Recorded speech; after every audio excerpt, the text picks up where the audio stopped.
I'm Spence Graham, chairman of the Digital Signage Federation, and you are listening to and watching the AV Life. Hello, I am Murphy Daly, author and host of the Daily Video Podcast. This is your day. You are joining us for the AV Life. Hey, James here, and I got my head above water for a short time period, and you are watching and listening to the AV Life. And I'm your host, Tim Van Wert, and I am glad to have some of my crew here and a really cool guest. And you are watching and listening to the AV Life. All right, well, welcome. I got Spence back. Spence, Yes. welcome back. It's good to be back. I hated being gone as long as I was, but I had the grandkids in here for 2 weeks. And then my mom had her hip replaced, and then we were out there in Southern California to see the grandkids again for 2 weeks, and now we're finally back. So it's good to be here. I've been trying to stay up with you all and that, but it is good to be back with friends. Well, it's good to have you back. And yes, you were missed. We missed you a lot, Spence, but glad you got to spend time with family because that's really what's important. I needed a vacation from my vacation. At the time it was all with a 5-year-old, a 3-year-old, and a 10-month-old grandkid. I could understand that. So, and yes, James, glad you kept your head above water, for today at least. So hopefully we don't want you drowning anytime soon. Yeah. So don't do that. Oh no, it's a lot going on. As you know, in higher ed, September is always bad for us in New Jersey because that's when classes. I thought you meant literal water. That's going on too. Oh yeah, that too. But you dry out. Luckily where I live, we don't flood that easily. Very close neighboring towns do, but I'm a little more See, I'm gonna call that I don't flood easily. Yeah, there you go.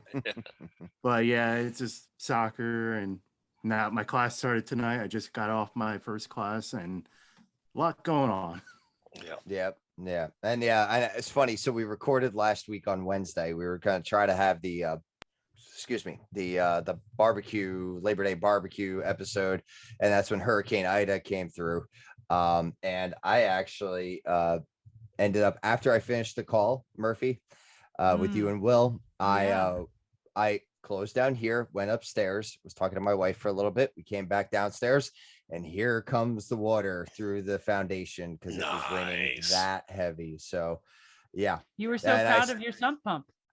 I was, and then it came in from other windows and through the wall, and it was a lot. Like, it's fine. I didn't lose it. I'm back here in the basement right now. I got no mold. I got no nothing. So thank God for that. Yeah. But there was a lot of water. So you had water from the window to the wall. Oh, sorry. And ladies and gentlemen, he's introducing himself. This is Harry Meade. Welcome back to the AV Life, Harry. It is good to be back. Yes. I always enjoy coming on here and talking with you guys about whatever's going on in AV world. And then some, even if it's not AV related. And venturing off into other realms. Yeah. If they only knew. Yeah. Last week I was supposed to be on. Mm-hmm. And that's when I found out what my new house does with 10 inches of water. Which actually, for all intents and purposes, was not bad at all. It came in a little bit under the back door seal downstairs. And otherwise, it was all outside, but I had to try and keep there was like a puddle happening outside of the back door downstairs, so that's what came under the seal. So one pool tarp pump later just stuck it down there, and that got rid of that.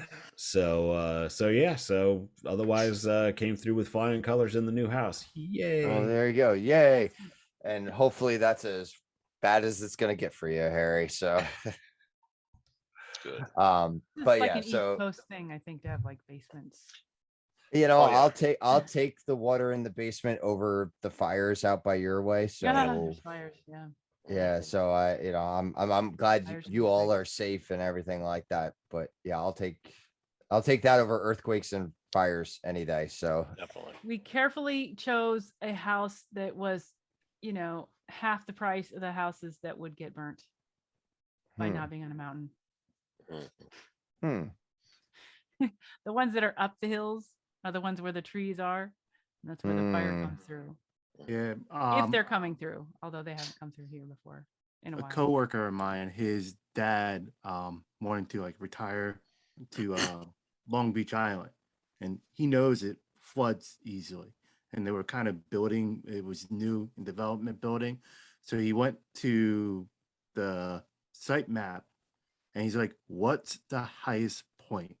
That's where I want my house." And he found the highest point, and that's where he built his house. That's good when you're avoiding floods. Yeah.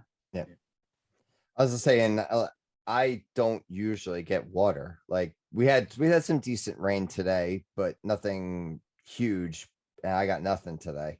But you know, when you have 7 inches of rain that falls in 6 hours or something like that, you run out of places for the rain to go.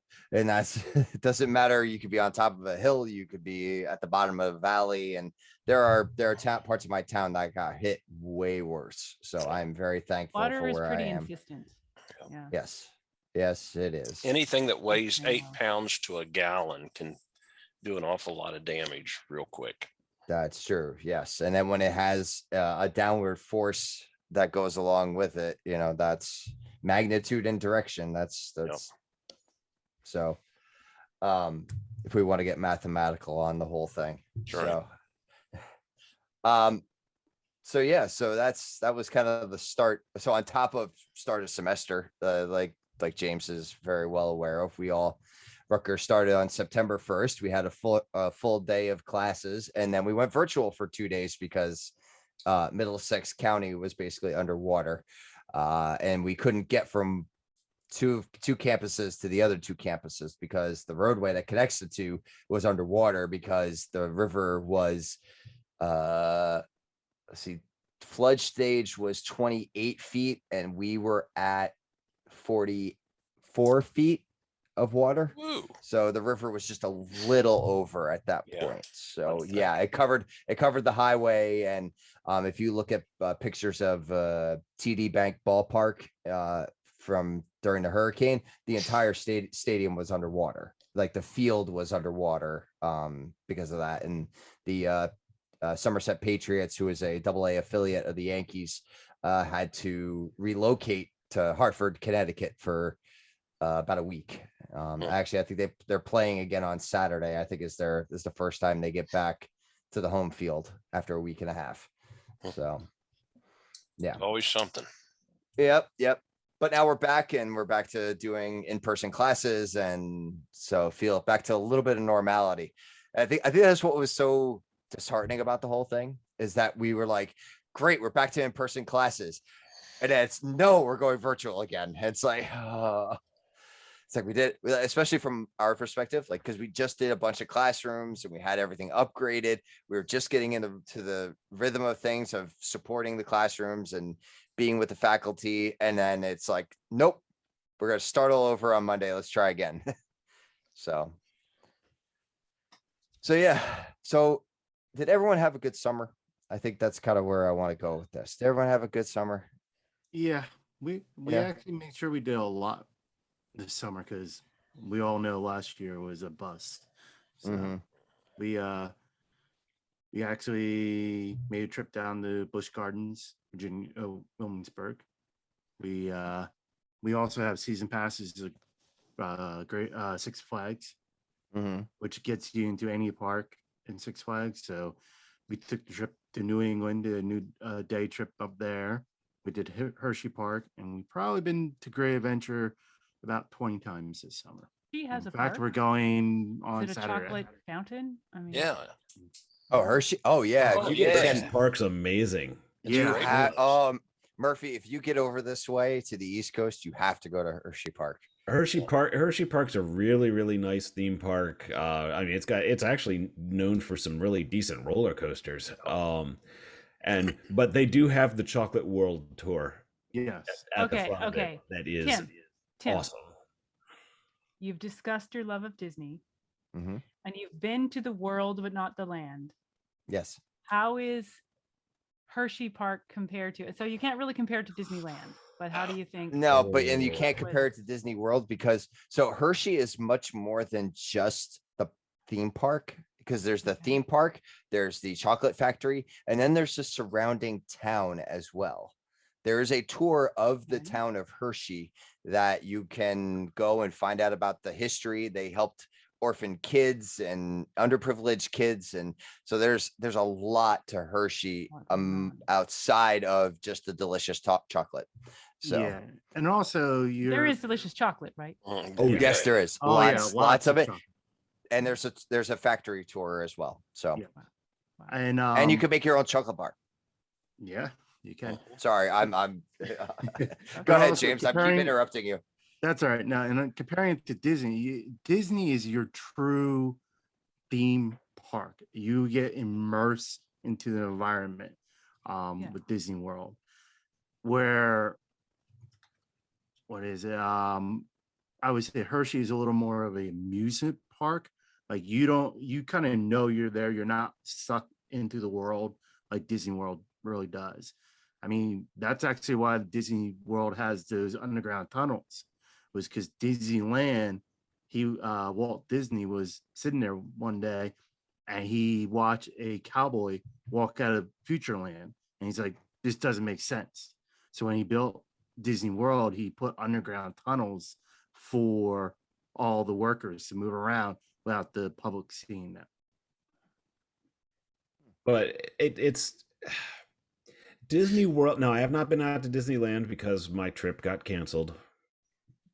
Due to you were just in the Southern California with kids. No, that was Spence. That was me. Oh, I'm sorry. I was Spence. No, I different one. Okay. All right, you're forgiven. Carry on. My trip to Disneyland was canceled by the unspecified virus from unknown origins, and sounds like Voldemort. It's like he who shall not be named. So I have not had a chance to compare yet. However, Disney World, there's a thing that people who go know about. It's known as the Disney bubble. And basically, when you drive under the arch to get into the property, which is the size of Manhattan, basically, or more than, it's like Disney controls everything. So everything is the way they want you to see it. Everything is right. Everything is good. Everything is. It's down to the point where people think that that Disney controls weather, and they wonder why it rains in the afternoons. It's like, well, it's Florida.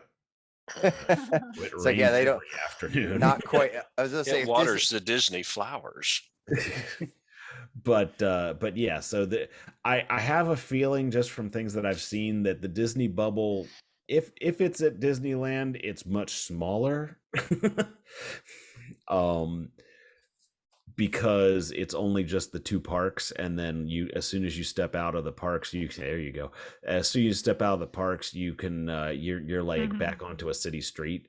But like I've done Infocomm, where I've stayed the weekend before Infocomm after at Disney World, and then go to stay on iDrive in Orlando for Infocomm, and it is so jarring to go from the Disney bubble to the craziness that is International Drive in Orlando. Yeah, But I'm confused now. Okay. So what? Disneyland is its own universe, yeah. Disney World. Pretty much, yeah. Disney World and that was the way it was designed. Yes. Yeah, it was designed to be I guess isolated. so. The Hershey thing sounds a little bit like more like Knott's Berry Farm, which Yes. is kind of got history in there a little bit. Yes. Yes. Okay. It's like Knott's Berry Farm meets Willy Wonka. It's pretty Yeah. much what, That's a good way. That Yeah. could be Yeah, good. that's a pretty good way of putting it. without Sounds creepy orange people, but Well, maybe people with fake suntans. But yeah, That I have arrived at a moment. And A moment. there might be a bit of a price point difference. just a little bit. Yeah. So I was going to say, we're talking about amusement parks, etc. And it has come. It has come. My child is now a junior higher. Ooh. And she is a junior higher in the school itself. So her tastes are changing incredibly rapidly. She is startlingly really happy. This is great. So she loves being in school with people. Oh my gosh, people. So this is great. But we will see like what's happening. Yeah. And she's happy to be around people, and they're like just seeing other kids are like influencing like a little bit. She's enjoying wearing a fantastic outfit every day, a different one every day. This is great. So I don't know how this will affect her willingness to go, or desire to go to different amusement parks. It's a whole new world. She'll want to go with 6 of her friends. Yes. I was having an Aladdin moment there. Yeah. Murphy. See how I did that? Yes, I see how you did that. So yeah, all right. Well, so yeah, James, you put up a background. So all right, so I put up the gates to Walt Disney World before. That's what Harry was bringing up. For those of you who are listening and not watching, so if you want to know, you should be over on YouTube.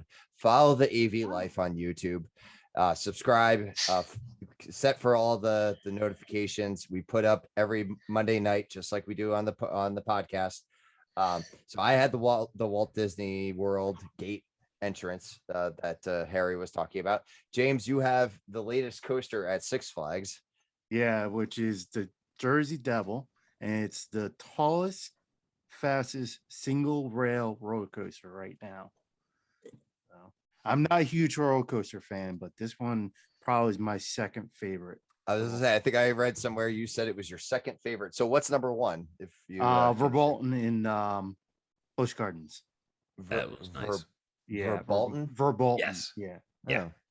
Yeah. It's a great ride. I've been on that one twice. It made me sad that Big Bad Wolf went away, but you know they do have a homage to it, right? Yep. Yeah. Yep. But yeah, it made me sad that Big Bad Wolf went away, but Verbolten is a worthy successor. Yeah. See, I was always a big fan of Nitro. Nitro was always my favorite at Six Flags. And yeah, then Nitro is good. And then whatchamacallit? They changed, it was Medusa, and then they changed Bizarro. Yeah. That was okay too. I'm a coaster person. My wife and I both are. Which my son is now just getting to be the right height to get on some of the coasters, so we could start doing that again. So I'm excited to do that.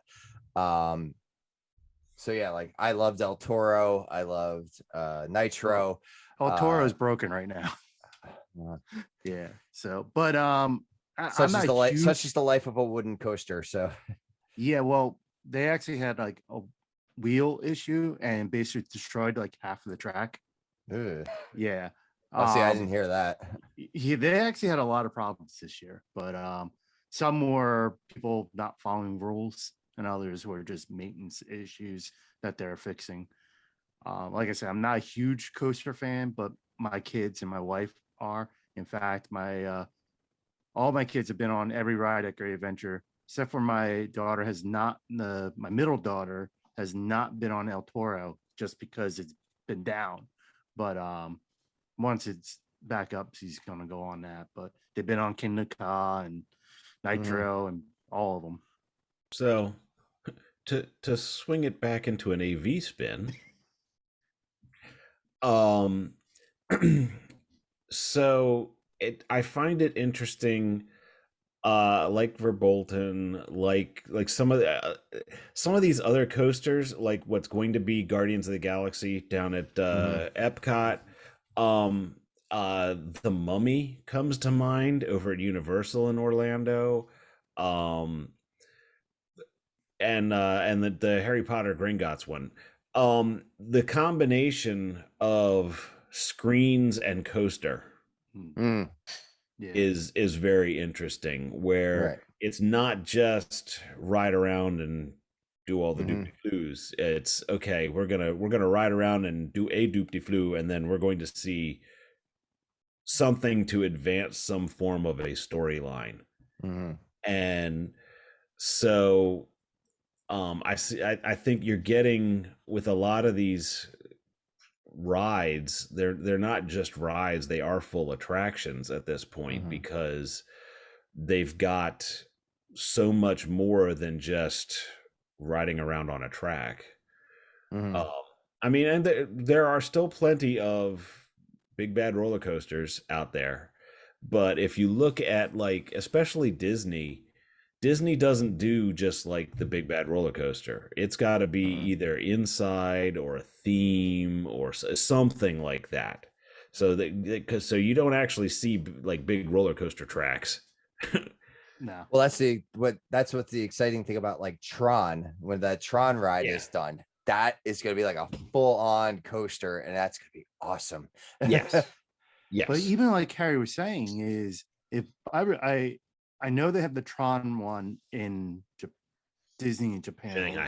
Shanghai. Yeah. And I think you only see a section of the track. Most of it's indoor. I think there is a lot of AV screens involved with that too. Oh, I'm sure. Yeah. I'm sure there's a crap. Well, I always, so yeah, I'm very pro Disney, and no, I'm not ashamed to say that. But I have gone to Universal. I did Harry Potter. I just bought my AP 2 days or yesterday.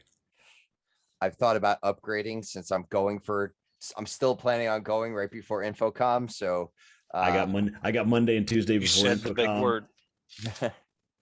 I got Monday and Tuesday before Infocomm, and I also have a Christmas trip planned for the first weekend in December. I got 4 days down there, basically. There you go. So that makes sense.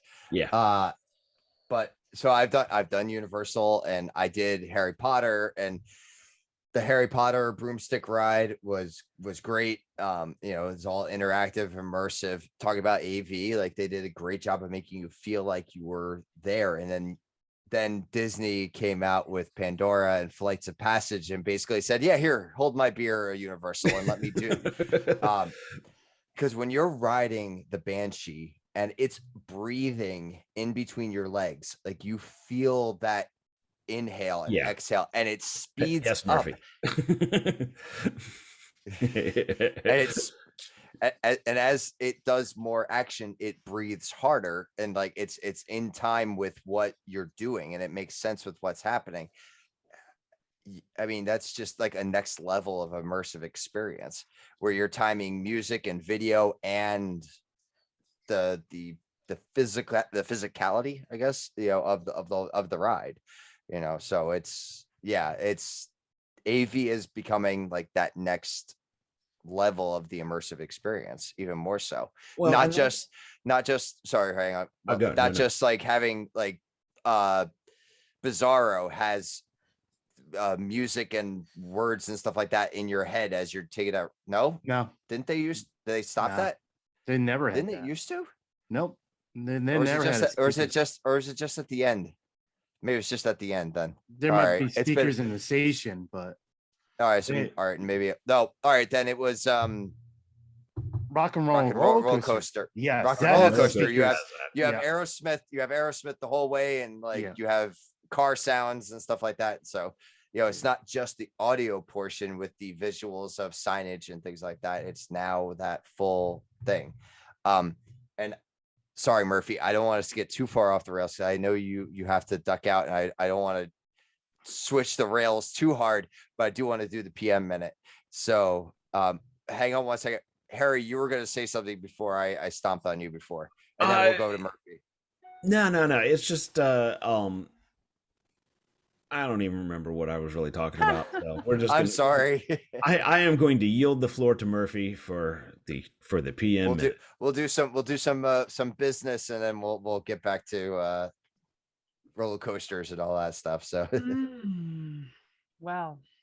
And not just the roller coaster of a project. Yeah, because I remember what I was talking about. Summer fun is coming to an end, right? Summer fun is coming to an end, and now we got to talk about business. Sorry. Back to business. That's getting shorter.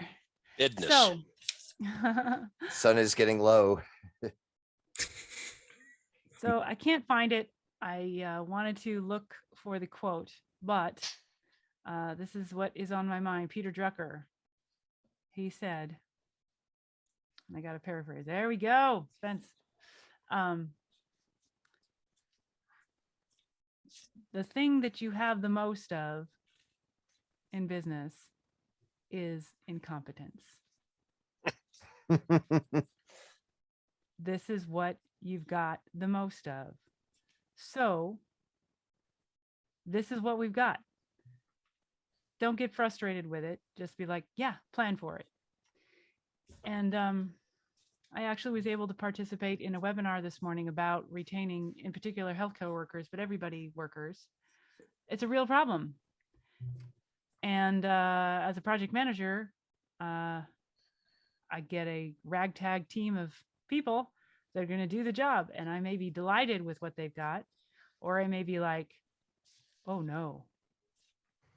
But, and here's the zinger, the best person for the job, the very best person for the job is the one that's in it.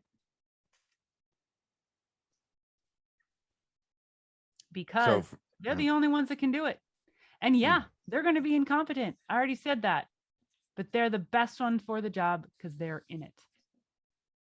So you got to work with what you got, and you got to be where you are, and you got to make it happen.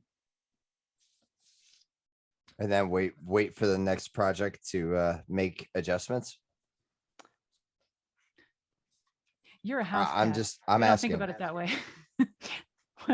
You're in an operation, so you can say make it better, but no, you got to take it and you got to go back and get whatever you've got. So, I mean, if there is one person that can't do it, well, okay, then you got to find another person that's in the position that can do it. But saying, well, this guy isn't great, we need to get another guy and put him in there is not the winning strategy. Well, not mid project. That's what I'm saying. I'm saying like after the project is completed and you're going back and reevaluating the team structure. Cause I mean, I guess from my standpoint, it might be a little bit different, but if I have somebody who is not performing in the task I've given them, I'm going to give them something different to do the next time that we do a project. Potentially, but even so, it is really best to work with what you've got. So can the people who are there do the thing? Well, if they can't, they need to get training. They need more time. Do they need something else to supplement it? You got to work with what you got. Another way, I think I may have said this before, you work with the material that's on site. You have to do it with what you've got. And I bring this up in particular because of the webinar that I was on this morning. It's not going to get better right now. It is not going to get better. The people that we've got, they're what we've got, and they're likely to be siphoned off, and turnover is a huge problem right now. So work with what you've got. Don't get mad about it. Figure it out. Do what you got to do. Supplement with things nearby, found objects, as it were. But this is what we've got, and this is the best we're going to get to. Here it is. So don't get mad about it. This is where we are, because incompetence is the biggest thing we got. Don't just be like, if only it should be like this. It should be this. It is what it is, and this is the best it's going to be. Okay. So it's interesting you brought up about the turnover, Murphy, because Chris Netto actually earlier today put out a Wow, a I poll, like totally right? a poll. Yes, sorry, I totally couldn't find that word. See. What was the biggest concern in AV at the moment? And one of them was thousands of unemployed AV tweeps. So, so are these thousands that are unemployed? Are they the incompetent ones, or are they the more highly marketable ones? Hey, you brought that up, and I was trying to avoid talking about it, but here it comes. Hey, AV industry, can you make up your minds and hire people? Get decisive. Because that's the thing. When he brought that up as an option, I felt like there are lots of positions out there. And there are lots of there are a lot of technician positions out there. I will say that. Because I get email updates. Not that I'm looking, but from old email lists and stuff like that, I get updates, and a lot of people are looking for AV technicians or IT technicians or some combination of the both. Because AV is IT. So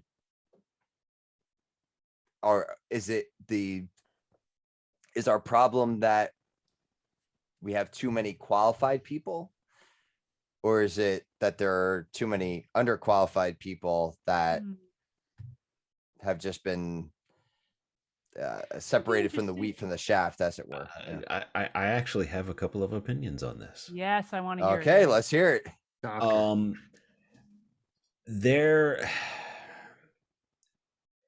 Based off of what I see, because what I see is we keep having to cover this like on AV in the AM on Sundays or what have you. What I see being covered a lot of times ends up being the same thing of it just taking it back to basics of, okay, for sales you need to have a detailed document of what the project's going to be and what completion needs to be and all this stuff. And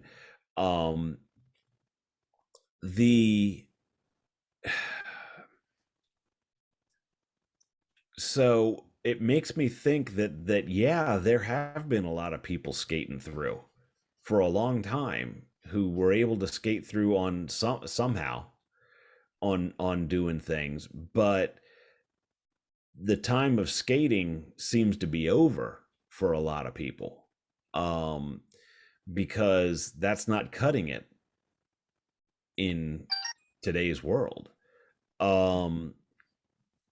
So you've got to have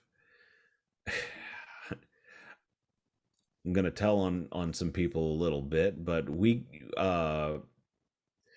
there's a couple of us that have been working remote for basically a year and a half now. And we're more on the engineering side, engineering and programming. But we get calls on the daily from somebody going into a room and saying, okay, I'm in the room, what do I do next? I'm like, dude, you're a tech, start troubleshooting. So I think a lot, and these are people that have been in the AV realm for a long time. And so yes, I think we get spoiled in the people that we see in like the online community that seem to know what they're doing. And we get so back to my previous statement, incompetence is incredibly common. Oh, absolutely. 100% agree. But there's a lot of skaters out there. So there's still more than yes. And I think some of them are getting it's a weird combination, because I think with all the mergers and acquisitions, I think sometimes they're actually able to hide a little better. Because of all the chaos. I mean, because with a big merger and acquisition, that's years. I did a little rant, I don't know, a month or so ago, talking about how I've worked really hard to become best in class. Like, I'm a jaguar, man. I got all the bells, I got all the skills, all the bells, all the everything, all the features. And turns out a lot of what people want is not the Jaguar. They have an in-house mechanic and they want a 20-year-old Honda. They want the $40 car. Well, and as I was, and that's the other thing, is that you get people that perpetuate this with just going through and doing the minimum, for lack of a better term. Okay, not going out and trying to be the best and trying to make your racks look like they should be in a magazine or what have you. I mean, I've been there when I was learning. My racks looked like hell. Okay, I would shudder to go back to some of the racks that I had to deal with when I was first in this. That was also 25 years ago. Anyway, so you have to learn. I mean, I see it in the programming sphere, where people skate by on programming that have, oh well, I've just been able to make this work for however long, but you look at their code and it's an ungodly mess. Okay, so one of our initiatives has been to that we've been like putting in. Our goal has been we want somebody, now granted we're an AMX house, get all of that out of your systems now. You have a fan in James right there, so you're not alone, you know. But our goal has been, on any system that we redo the coding in, it should be serviceable by somebody who took programming 1. Okay, they may not have been able to create this that we did, but we're going to leave the breadcrumb comment trail all through it. We're going to make variables actually be real words. We're going to make everything read like you can actually read it. And our goal is somebody who's been through programming 1 could go in and make a tweak to our stuff if they needed to.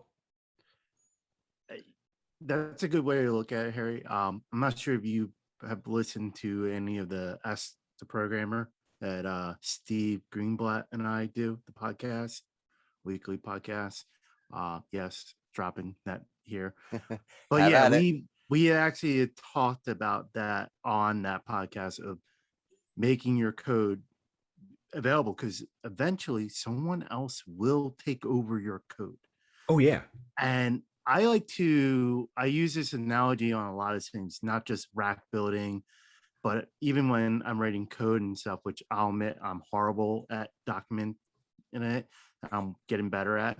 But you got to do things as if the person coming behind you is an insane serial killer who will hunt you down if you frustrate them. Because 99% time is you going in and going back and you're getting frustrated by yourself. Yes.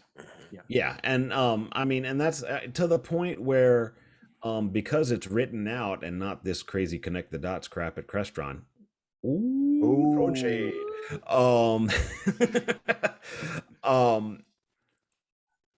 I program both. I've been in Crestron. But anyway, because it's written out, we put a chunk, it's all commented out, but we put a chunk at the beginning that lists out all of the devices that we're using, all of the different things that are happening in that particular block. We put a roadmap at the beginning of, hey, this is where a DSP. This is where the audio conferencing is. This is where the volume controls are. This is where, and we actually spell all that out at the top so that somebody can come behind us, because yeah, we're not going to be there forever. Somebody else is going to have to come behind us and do this.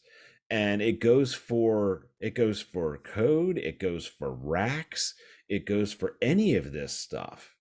You need to design for somebody to come behind you. You are not the end of the, when the installation is over, that is not the end of the life of that system. That system is probably going to have a much longer life than it should, because it's AV. Just had that conversation. And if it's higher ed, it's even longer than you would probably anticipate in general. So yeah. I come from the land of government. You can't top me. Oh no, that's true. Yeah. But yeah, so you're not the end of it's not the end of the line when you finish installing it. You've got 8-10 years of use that might happen out of this thing with minor tweaks that you need to be aware that somebody's going to have to come behind you, and maybe there's going to be a transmitter that has to be replaced, or maybe there's going to be a card that has to be pulled from the switcher. And so don't put a damn lacing bar right behind the switcher so you can't pull a card out. And I mean, just all of these things to think about. You always have to think about the people coming behind you. Yeah. I will say, it's funny you bring that up, because I was actually working on a rack the other day, and it had power injectors for cameras, and the integrator put the codec at the top, and then put, I think, the DSP like underneath, and left me like barely enough space to get my, like, I must have had maybe 2 RU to get my hand in there to then be able to grip the tab on the network cable. Yeah. And I could barely do it. And I'm like, and I have, I got big hands, but not wide hands. And if it was anybody else aside from me, they couldn't have worked on that system. Yeah. Like, so you could have done that just a little bit better. Yeah. I mean, because, and that's one thing that actually a couple of jobs ago, it came up, and I've thought about it ever since. We would do, for our own reference, we would do a side view of the equipment in the rack. So that you don't have switcher, power injectors, DSP, all within a couple of rack spaces, and it's like, oh shit, that's gonna be somebody you're gonna have to try and get a hand in that little space, and that's not gonna work. Well, it looks pretty from the front, but I think a lot of that too, you're talking about best practices in a lot of ways. Oh, and standards. That would be another thing. Absolutely. But as managers or as leaders on teams and things like that, we should know who's behind us. We should make it a point that I don't care how disinterested you are part of this situation, and you need to learn this. Now, that's part of your job there. So that I know a very, very dear friend of mine just retired at the beginning of July. He's already back because people, and it's a big time AV type of gig, and people, there wasn't people involved that were looking to the future, their own future, let alone people looking back saying, hey, how are we going to replace this guy?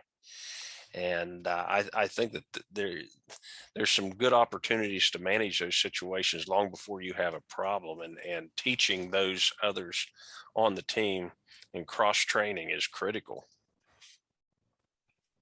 Right, exactly. I agree with you, Spence. Um, sorry, I was reading the chat again, but I think we're gonna let that one slide because I think, yeah. um, I mean, and Spence, well, I'm glad you chimed in there. I mean, from a digital signage perspective, I mean, has that been your observations as well? Like when we're talking about like incompetence and like the people skating through and as Well, I tell you what, I am forever grateful. I was fortunate. When I was hired there at WVU, I was hired as the business guy to create kind of a business model at that time for the television networks. And I worked with 5 fantastic electronic engineers. And I mean, there was you talk about standards. It was not only a standard, it was a law. I mean, when you talk about racks, and we were putting in these electronic classrooms all across the state for distance learning, things like that, pretty much almost a standardized equipment list to make this all work, so that if we had a problem, at a site 4 hours away, we weren't going down there and spending, not only 4 hour drive time, but the first 2 hours just to figure out what this mess is. Every wiring harness in that rack was made in such a way to avoid what you were saying, as far as being able to get to something there, because we were doing live television, and you don't stop live television for a problem.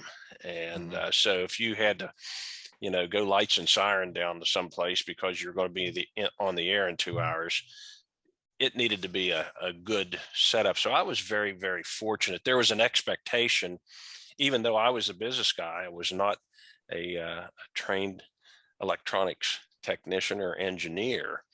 They made sure that, look, you're the one that's going to be flying down there to get this, to fix this thing too. We'll help you, but we expect you to understand, okay, here's a codec. This is what the codec does. Okay. Here's DSP. So there was an expectation that we were part of a team. We took pride in the work that we were doing. And it really, and when there was a crisis, well, it was, everybody was nervous, but you felt confident that, look, there's a brain power here that we can attack this, because everybody was kind of on that same sheet of music, as far as how we did things, and what the expectations were. So that's why I've always been kind of nitpicky with my teams, is that, look, I want us cross-trained. I want us so that if somebody's sick or somebody's out, we don't get the opportunity to pick the time of our next crisis.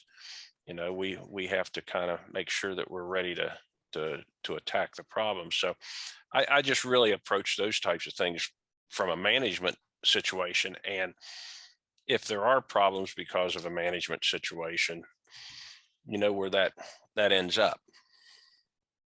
So, yeah, management does set a good tone. Like if your manager is setting that expectation, you did their Spence, the team's gonna follow. Yes. It kind of reminds me. I read this recently. I'm trying to recall where, but it was a manager talking to his supervisor. They worked in a hospital, and he wasn't understanding why some of the employees, like, there wasn't good morale and stuff. So his mentor took him on a tour of the hospital, and he's like, all right, look at the floor is dirty, on this floor. Like there's litter all over. So what he's like, let's do a little experiment. Could you walk these floors every day? He's like, we'll take this floor 1 here, pick up half of the litter and throw it out. And he's like, on the next floor, which has about the same amount of litter, don't touch anything. They came back later that day on the first floor where they picked up litter. Most of, if not all, the trash was picked up and cleaned up. On the second floor, nothing was touched.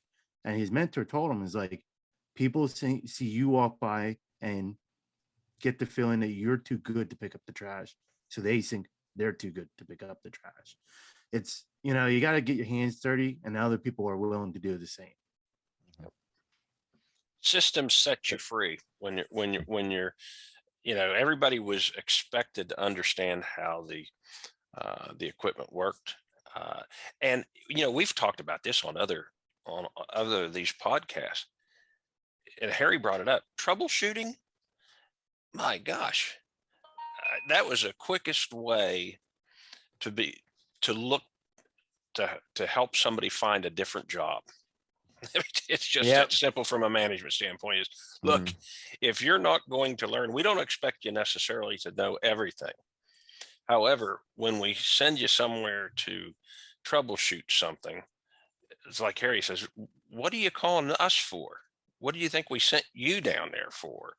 And again, in a lot of that thing, that goes back to management about that training, that cross training, and help teach them how to troubleshoot. Just don't throw them in there necessarily without some skill sets, but at the same time, that person needs to take some ownership of the team that they're on and become a good troubleshooter. I mean, that especially when you're doing live television, you got to be able to troubleshoot with people with instructors breathing down your neck, saying, listen, I got a show that I'm supposed to be teaching here to 3 different classrooms across the state. And what do you mean this thing's not working? So, I mean, and those are things that you have to help teach sometimes. Right. So Murphy, does that kind of fall in line with your incompetency PM minute? Yeah, I think we covered it pretty well. We all know that's real. That's some real examples. As I say, I think we all have those people that have worked or do work for us that probably fall into those categories quite quickly. Yeah. So, well, thank you for that, Murphy. Mad Murphy. at it because that's what it is. And with that, my friends, I'm going to need to step away. Thank you. That's why I didn't want you to have to, like, you know, vanish into the vapor. You know, it's like I want to make sure you have a chance to, like, close out. A poof. Yeah. No, I don't think that well. All right. Thanks, guys. We'll see you. Have a good night, Take Murphy. care, Thank you.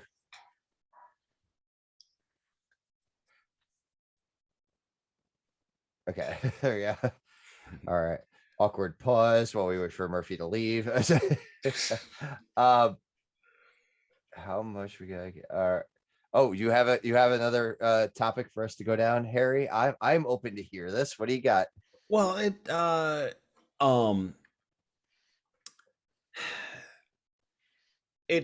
kind of goes back to the theme park idea. Yeah, that works. I could segue back to that. And it falls more into looking at a generalization of like what AV is doing right now. Okay. I think there are kind of, I don't necessarily want to say 2 camps, but there's definitely 2 idioms that are really developing.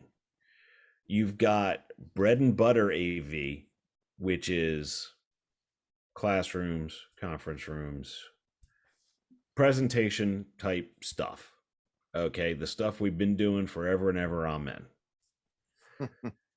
Then you've got what I've kind of been calling the show AV.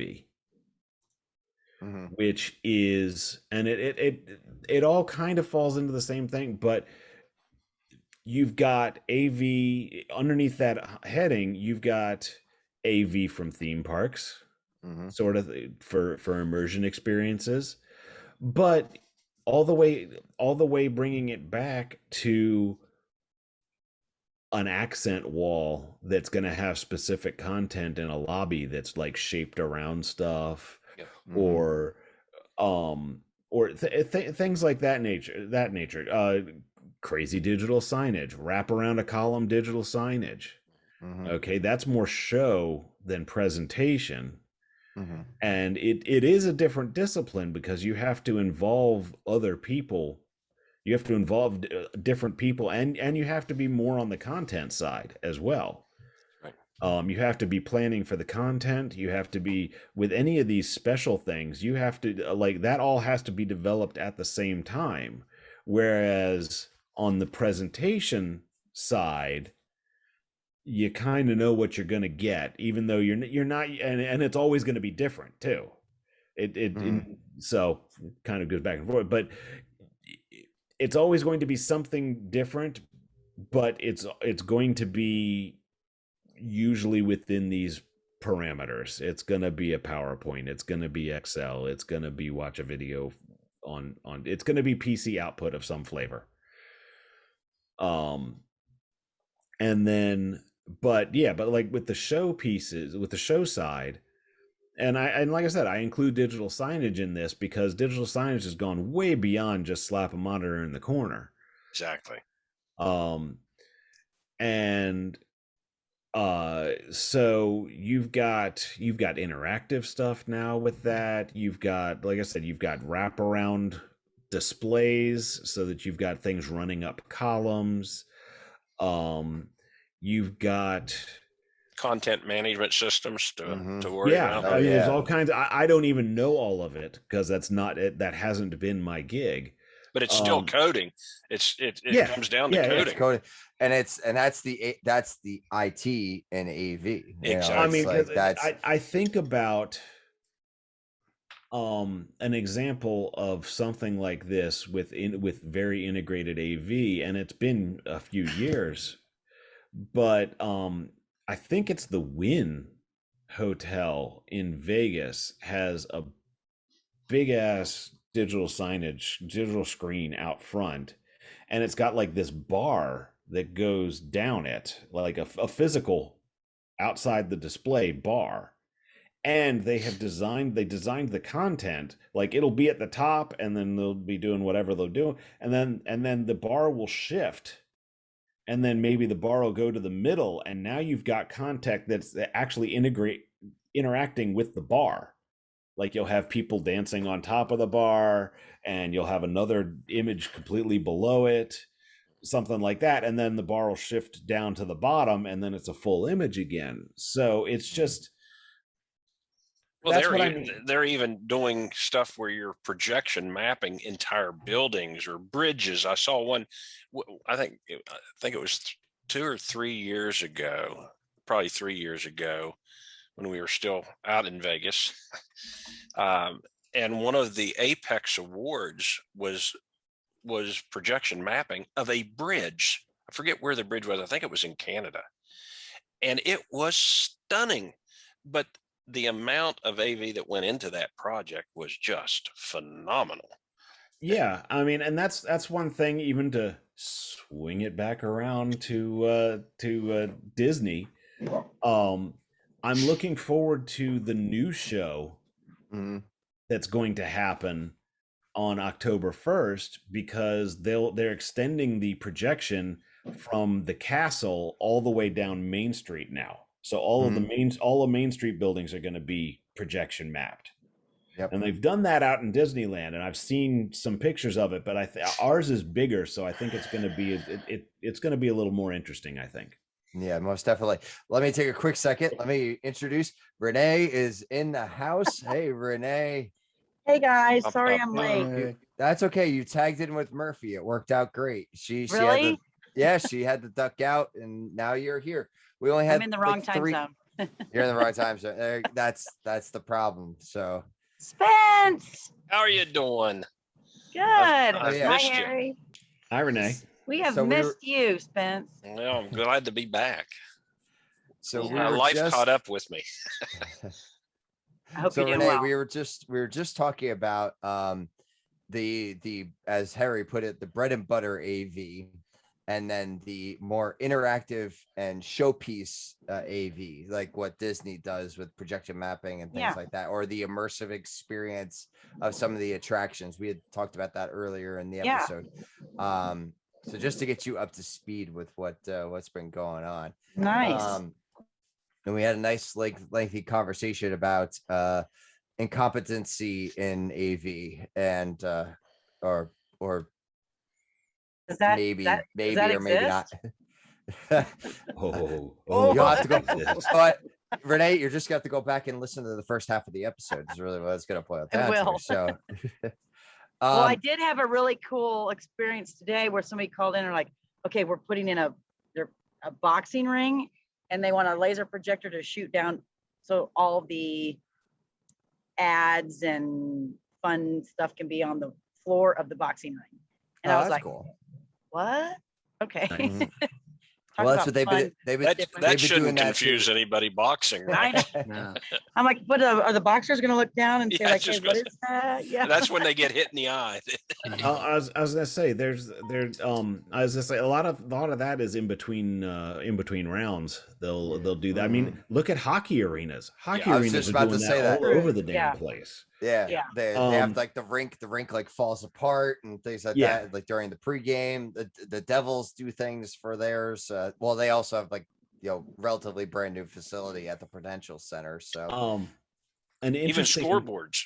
Yeah, scoreboard. I've an interesting thing that I've seen is actually a table in a restaurant where they have a projector over top of the table, and it was a fixed course meal. So there was a little chef that came out and was like fixing your meal on the table, and you could see it, and then the waiters would bring it and it would just show up in front of you. And so I mean, like just little interactive stuff like that is very, very cool. But it's like but nobody knows what goes on behind the scenes to pull that off. Yes. Exactly. I mean, I was at the stadium today. We got a game coming up here, obviously Saturday, but I mean, some of the stuff that these guys are putting on scoreboards, it's just like you say, but nobody understands what is involved behind the scenes to put that show on. They just come into a stadium or come into a venue and expect that. They just think it comes out of the ether somewhere. But I mean, my lands, you almost have to have a whole set of a different staff just for your content. Oh, absolutely. I was gonna say for that sort of thing, content is absolutely king. Yeah. The days of what is it? Clip art days is over with. Well, I was gonna say the days of the static scoreboard are over with. Exactly. Well, have you guys seen? Yeah, go ahead, James. Have you seen? I didn't get too much detail on it, but I saw they were doing a content that is targeted to your area on television. So, for example, if you're watching a soccer match for our overseas people, that's football match, the boards around the field would, if I'm watching it in New Jersey, it'd be ads for New Jersey. But the same game, if Renee's watching it in Kansas City, it would be Kansas City ads. Same, everything is the same, but the ads will be different. And if you're actually physically in the stadium, there is actually no ads on them. They're like blank. There are actually, it's all done by the production on the television. Mm-hmm. Wow. Yeah. Yep. But I mean, all that stuff has massive infrastructure to make it work. I mean, if you think about like a pro NFL stadium, okay, even old school, like I'm just thinking about like Raven Stadium because that's the last one that I was at. I haven't watched a lot of pro football for the past few years just because, but they've got two massive. Oh yeah, you're done. Steelers, go Steelers! I was like, oh no, oh no, yeah. Oh, we all know who you like, Renee. Like it's. But I'm on my work computer, so I don't have any of my fun Zoom background. So there is give me a minute. Keep talking. But so it's an outdoor stadium. So they've got two massive screens, one on each side of the behind each end zone, basically. They've got a ring all the way around. That's a screen all the way around the front of the upper deck. Plus they've got probably hundreds of monitors all over everywhere underneath. And so everywhere you go, you're able to see what's going on. And I mean, it's part of the show. It's all choreographed. Absolutely. It's part of the show. I mean, and it's really show business, for lack of a better term, because it's putting on it's putting on a live show, just like if you were putting on like a stage show. Oh, okay. And when you're talking also in higher ed, it's big money. It is huge money. The reason being is I know that when we ended up, this has been a number of years ago, when we went into the Big 12, we had to, part of that deal was we had to make a commitment to spend a boatload of money on upgrading all sorts of AV stuff at the stadium, at the Coliseum, at the soccer fields, the baseball fields, everything there. And I mean, and from an AV standpoint, with all that you can, you can make it look as beautiful as you can, but just let one of those small boards go out at an inopportune time, and it looks like a 6-year-old missing their front tooth. Oh yeah. And I mean, you talk about an athletic director breathing down somebody's neck. And that's also contingent on your conference as well. Absolutely. Because when Rutgers was part of the Big East, it wasn't as big of a deal. But then we went from Big East to Big Ten, and it was like, oh, well, now you need XYZ. And this is our standard that you're expected to fill. Yes. So there's always a ginormous financial investment. Yep. And that's just not just technology. That's also the physical stadium facilities as well. Yep.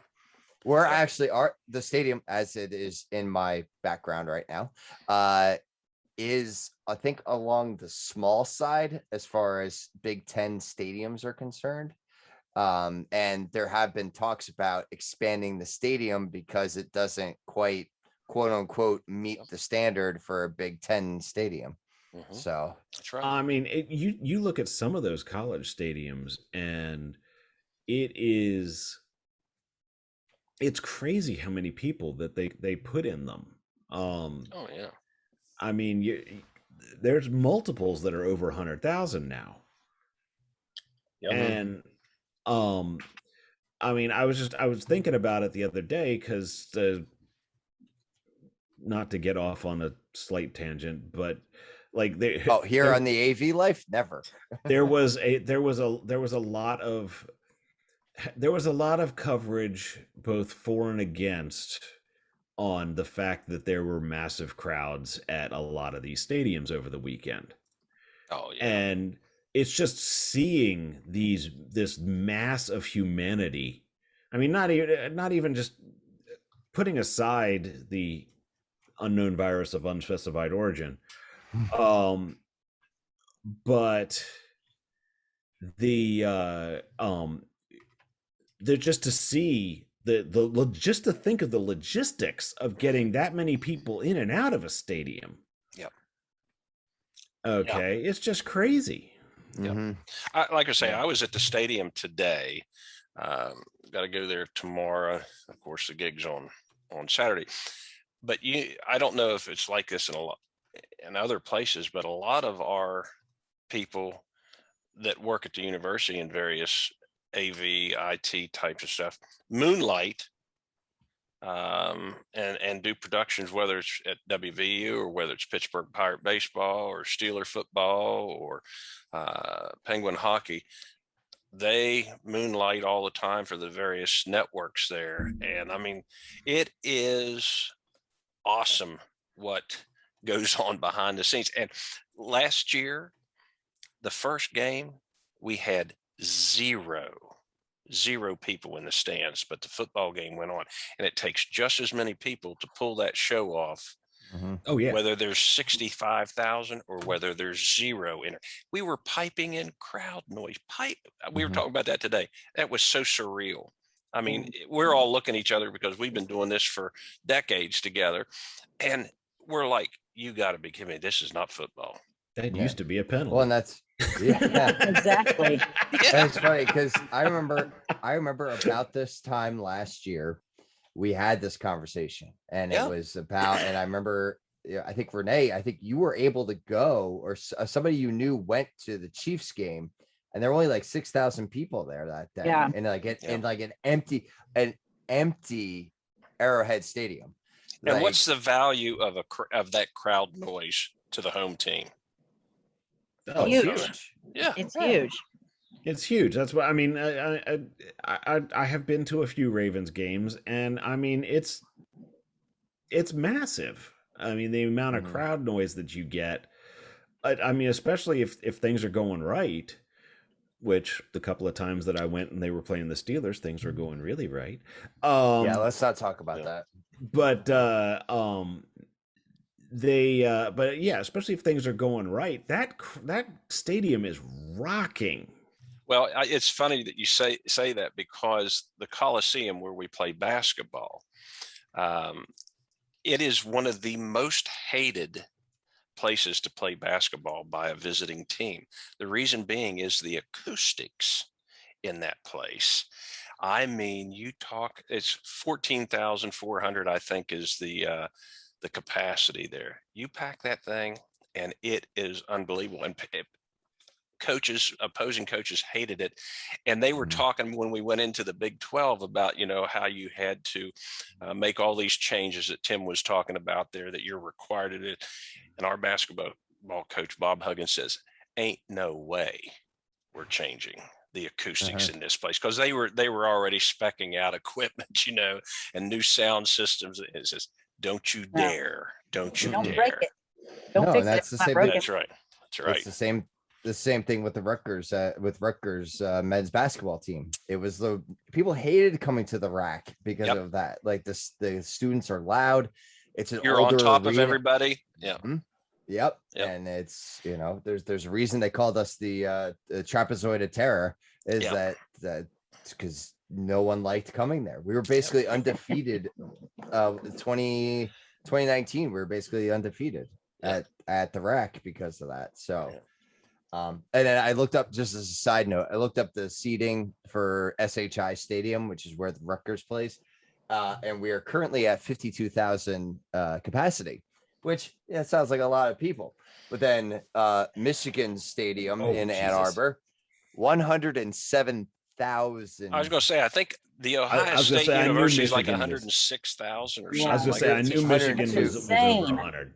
The list I'm looking at has 102,000. Beaver Stadium for Penn State is 106,000, and Kyle Field for Texas A&M is 102,733. So it's 102,733 for Texas A&M, 102,780 for Ohio State.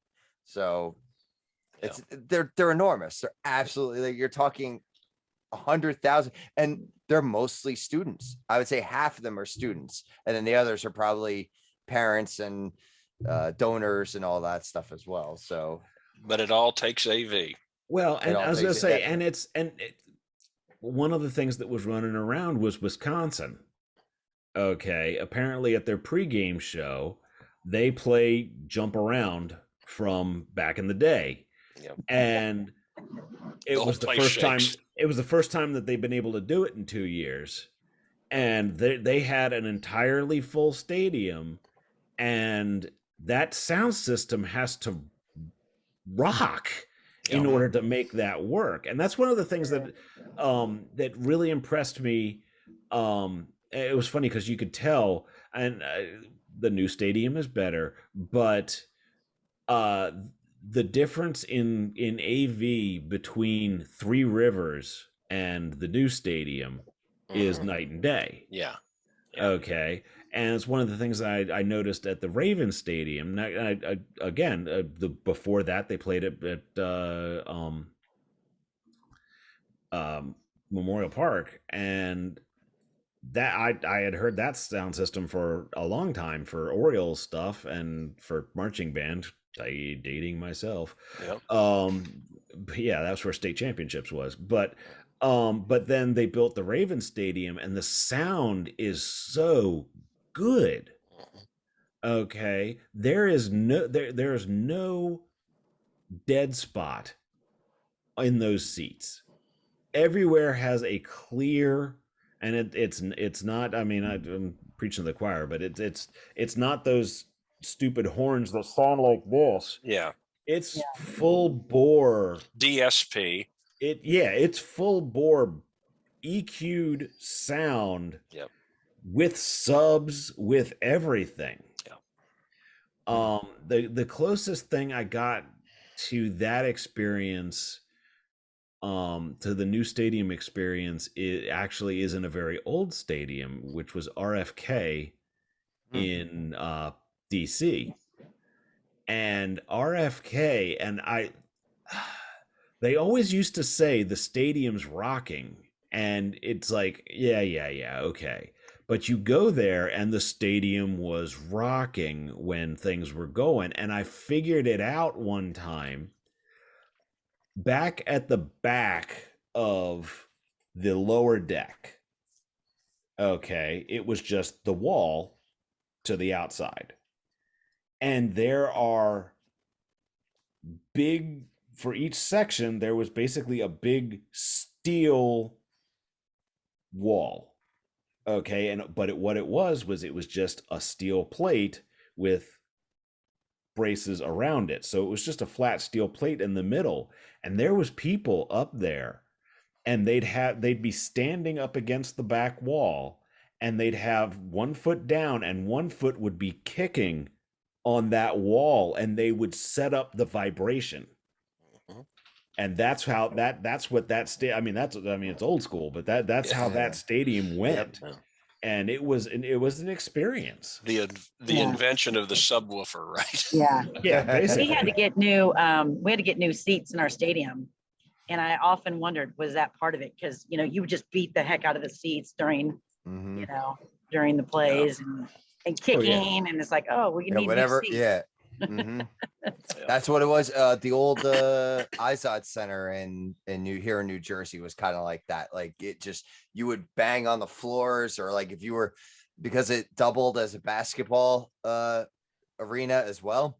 Like there's some of the seats like were on metal bleachers, for lack of a better term. So you would just hammer away on that with your feet, and you just the sheer noise volume was amazing. Whatever you could do. Exactly. But I mean, it's funny because just thinking about it, I mean, Renee, you've got that sign behind you about the loudest roar. That's a decibel noise. And like there was actively, like there were people trying to make sure that that stadiums weren't putting crowd noise in to add. And then this past year, they had to put crowd noise in. Yeah. Well, and we have certain, as I recall, I think we have certain decibel levels that we're not permitted to go over, because we're right beside Children's Hospital and the main hospital. Literally, there's parking lots just between us, basically, and that can get pretty intense at times. So. That's when acoustics comes in, so that you don't go out, you go up. Well, that's right. And that's also when they brought in a lot of AV engineers to sit there and say, okay, where's the max? Okay, and here's a meter, how to figure out where you are. Yeah. And then limiters. That's that's been bringing it back to higher ed AV. Limiters have been what saved our sound systems. Let me tell you that, because you got a professor that'll crank it up as loud as it'll go if you let them. So it's like, no, you cannot go further than we let you. And then I wanted to see like what 142 decibels was. It's louder than a jet engine taking off. And apparently this list I'm looking at, it says 140 and up. Even short-term exposure can cause permanent damage. So people who bring their kids to the games, they usually have some sort of a headset or some sort of earbuds or something, because it's just, and like our first game Sunday, I can't even imagine. People are just ready. So, and I live I don't know, about 20 minutes east of the stadium.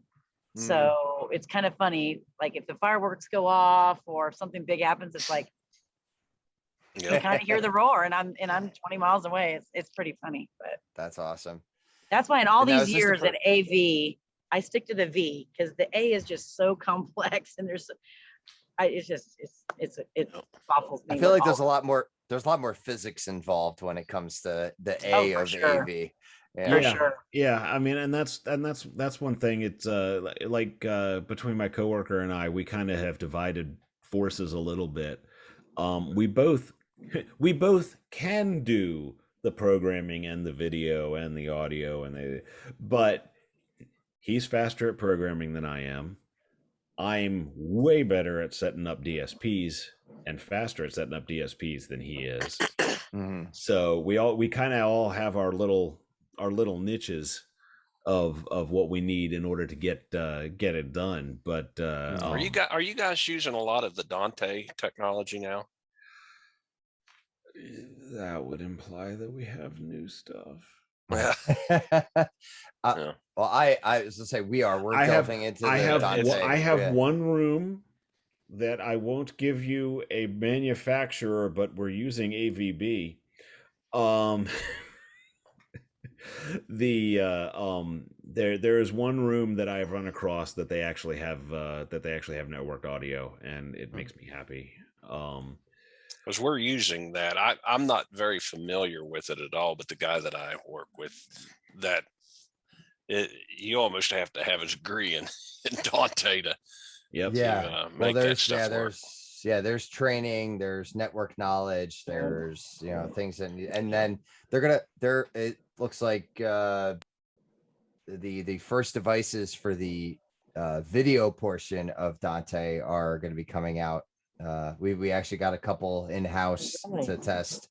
Nice. So it'd be network video and audio on the same bandwidth essentially. So it's I'm excited for that. So the one thing that I've noticed is that XLR cables are somewhat going the way of the Dodo compared to Cat 6. We were trying to plan, and it didn't they aren't doing it yet. But we were trying to plan for refresh where we were going to have basically all Cat 6. We were trying to have Dante speakers, remote mounted DSPs, the mics would have the table mics would have little XLRs, and then they would go to the boxes underneath, and then they would be Dante from there. So we were looking at network video. That was what we were trying to do, and they weren't quite ready for it yet. But I mean, that's if I had to design a system and I was given carte blanche right now, that's what I would do. I'd just go straight network for as many damn things as I could. Yep. Why not? So it's amazing how that's changed, though. I mean, how the technology never stays the same very long. Yeah.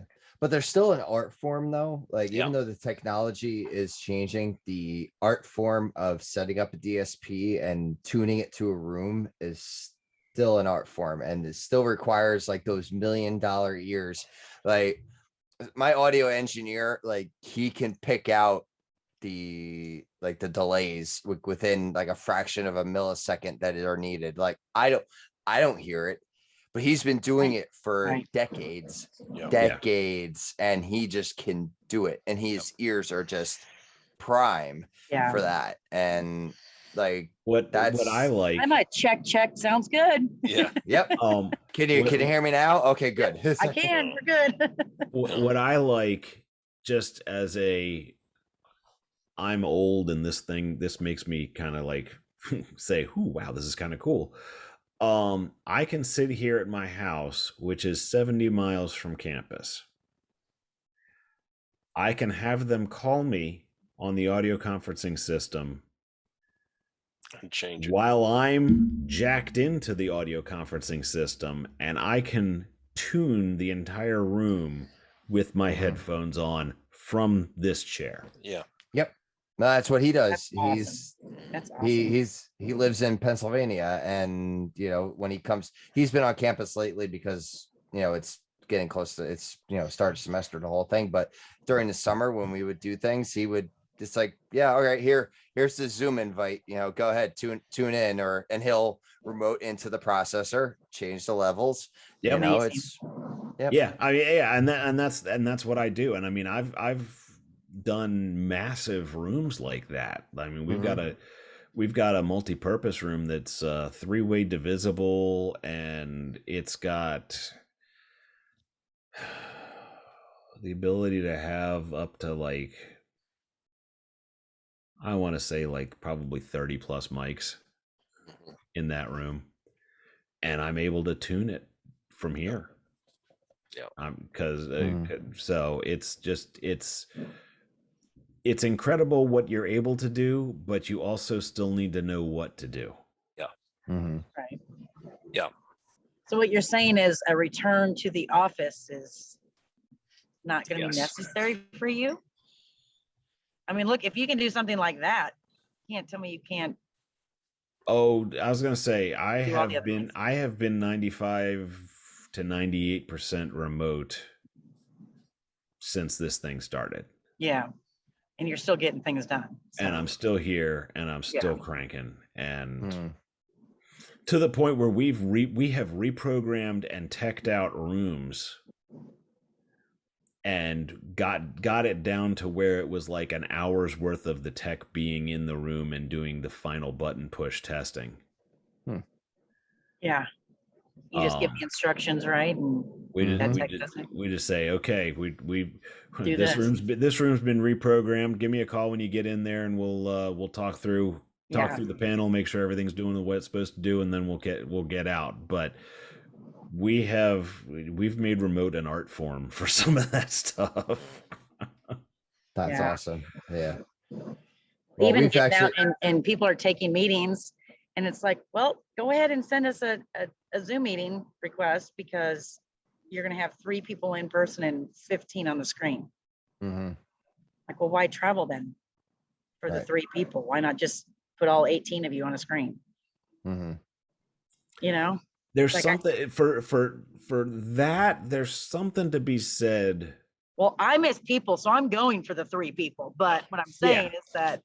Yeah, for me, there's something to be said. Even if you've got a bunch of digital hangers on, there's something to be said for, especially if you're in like a sales type environment, going there and talking to somebody is just a completely different thing than talking to them on a screen. Yep. No, I completely agree. Hey, as long as they're letting me in, I'm coming in. See, and that's like and that's also from a networking standpoint as well, not just for like a sales and stuff like that. It's like, we were talking about Infocomm a little bit earlier, and it may not be the Infocomm that everybody is used to. It's going to be the Infocomm that everyone needs at this moment, though. It's like, we need that networking. We need to see people. We need to be with them and interact. And, yes. Okay. So some Sony dropped out today, and, Aurora is expanding their booth, from what I understand. But we talked about this in the beginning, is like, they're just kind of giving away the space to make sure they have a full floor. But it's going to be nice to see the vendors, but it's going to be even better to see people and to build those relationships. Like I love seeing you guys every week virtually, but I'm looking forward to the possibility of like giving Harry a handshake or giving Renee a big hug. Like, it's like that.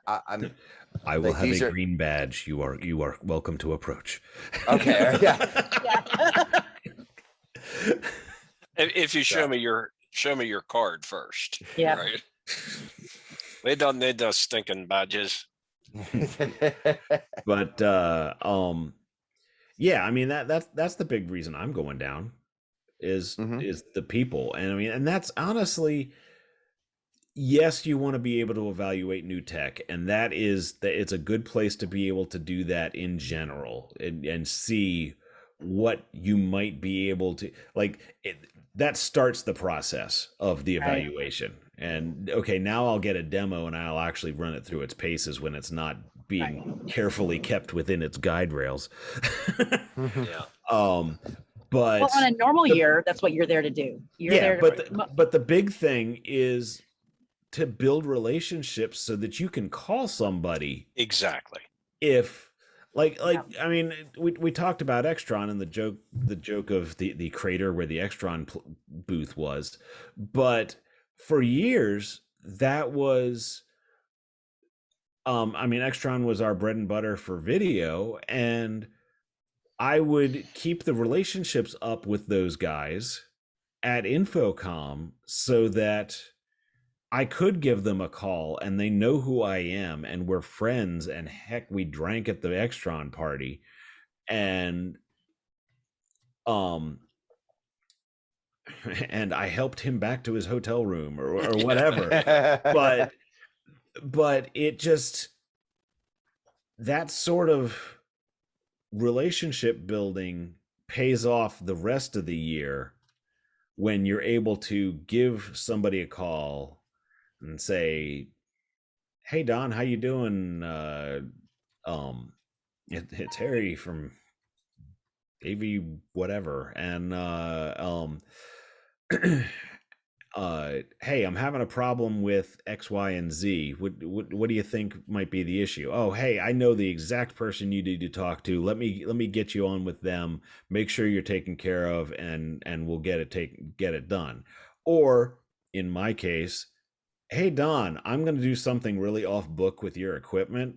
I'd like to talk to somebody and make sure it actually does that before I spec it. Yeah.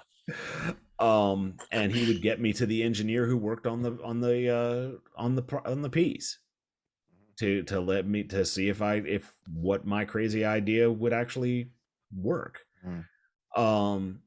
And I mean, that's not just Extra. I mean, it's all the different companies, and that's what I use Infocomm for. Is the relationship building and to get a taste of what the new tech is. Yeah. And for all these years working a booth, from the manufacturer side, it's grueling, right? Because you are on your feet all day showing the tech off, appointment after appointment after appointment. You've got, I don't know, 2 or 3 events before you get to the dinner, get to your room exhausted, and you do it all over the next day, right? Oh yeah. I think it'll be different. And all the parties that you go to that you don't get in until 2 o'clock in the morning. Well, right, exactly. And and then, oh, hey, the 5K is at 6 in the morning, or the women's Avixa breakfast is at, and it's grueling. I wonder this year if it'll be a little different, because I think there's going to be fewer events than normal. There's going to be fewer people there.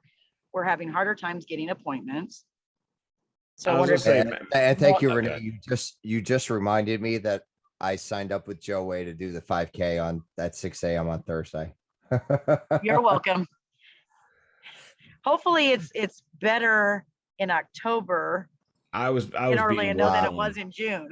I was being worked on to do that, and I'm like, you know what? I walk it. So I mean, if I'm not going to be last, I'll do it. But well, I come in very close to the end, and I don't really give a shit. Yeah, I'll probably end up walking it too. So that's okay. I can't. Well, and the thing about Orlando is you walk 3 miles from your hotel to the place to get to the 5K.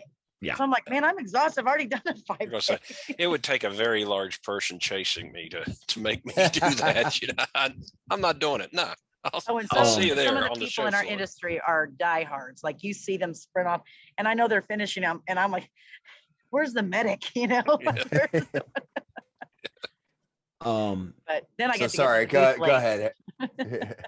But yeah, so I just that's the big deal, and I mean, and right now, like, my coworker Matt and I we're not really planning for there to be a lot of organized nightlife.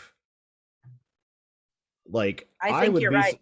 I would be surprised. I mean, not that we would get in at this point, but I would be surprised if there's a Crestron party.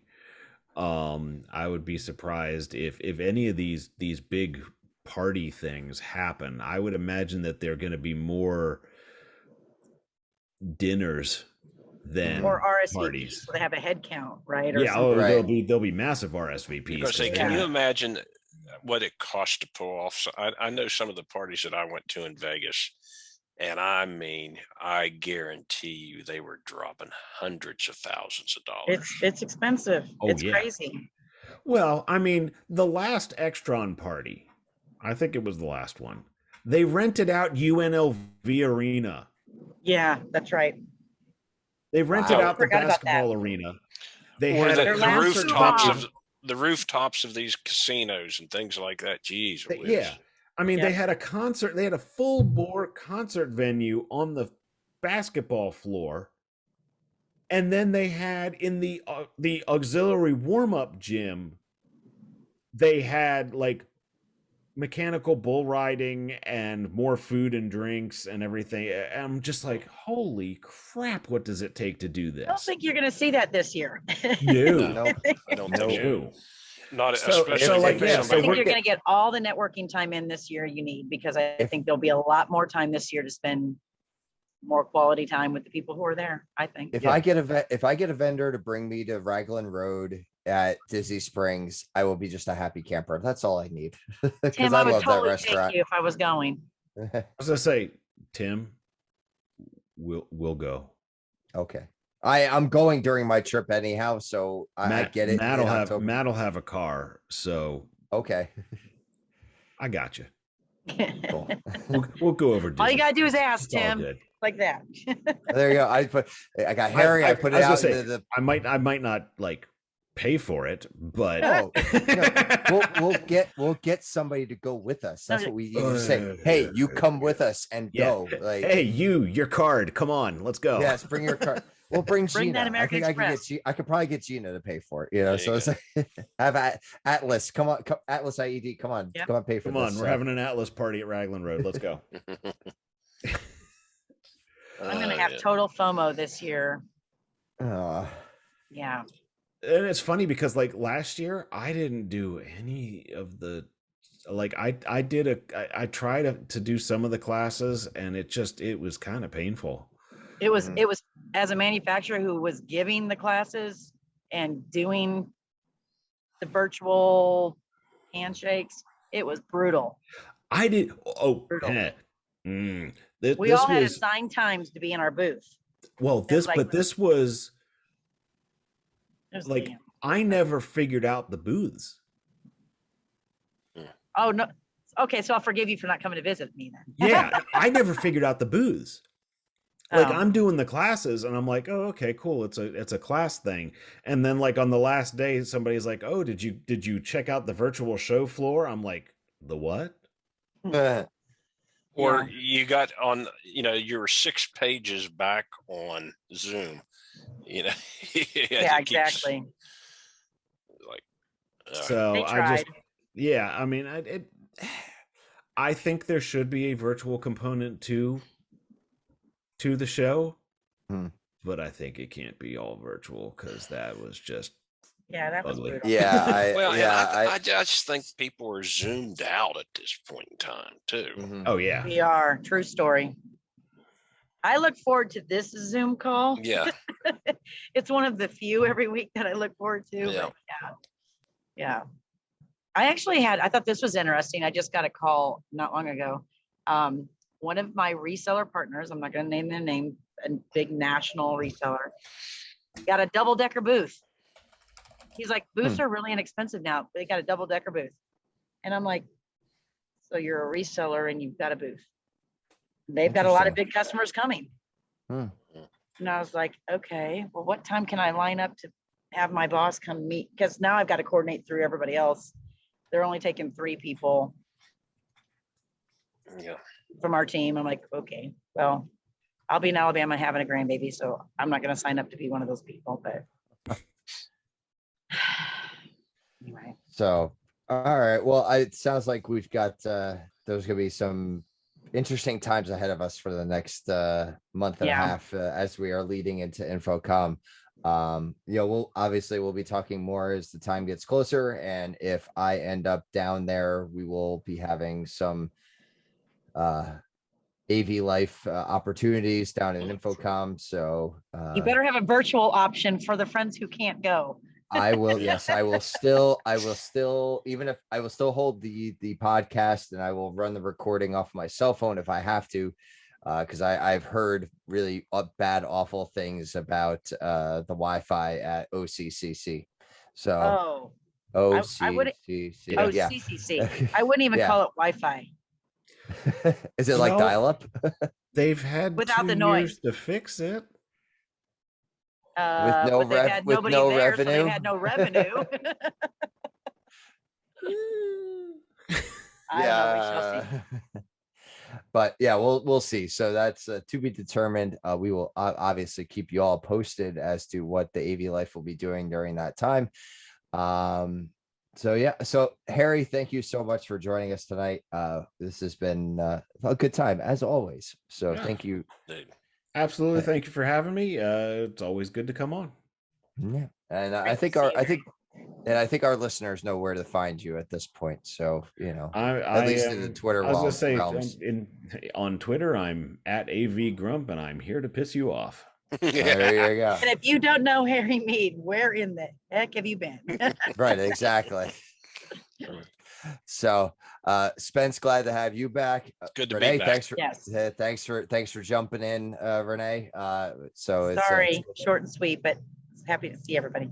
And we're just glad to see everybody, and glad you all tuned in for the AV Life. And until our next adventure.